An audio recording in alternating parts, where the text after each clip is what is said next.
তো hello guys, welcome back to my কৃষি খামার।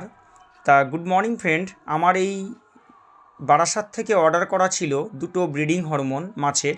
তা সেক্ষেত্রে এসছে, আমি খুব খুশি হয়েছি। দুদিনের মধ্যেই আমার ডেলিভারি হয়ে গেছে। তা আপনাদেরকে দেখানো অমিতদার দোকান থেকে বারাসাতে। তা অমিতদাকে অনেক অনেক ধন্যবাদ জানাই। আর আপনাদেরকে জানাচ্ছি, এই প্যাকেজটা আমি খুলছি। দেখুন, দুটো হরমোন আমার ব্রিডিং হরমোন নেওয়া হয়েছে, ওভাসিস। খুব ভালো রেজাল্ট, যারা যারা ব্রিডিং করেছে শুনেছি তারা ভালো রেজাল্ট পেয়েছে। আর আমি এর আগে স্পন প্রো, আর স্পন প্রোটা আমি ব্যবহার করেছি, আমি ওর রেজাল্টটা ভালো পেয়েছি, কিন্তু স্পন প্রোটা পাইনি। দাদাভাই বললেন এখন পাওয়া মানে মার্কেটে নেই। তা সেক্ষেত্রে ওভাসিসটা আমি ব্যবহার করছি, নিশ্চয়ই ভালো রেজাল্ট পাবো। ধন্যবাদ, সবাই ভালো থাকবেন।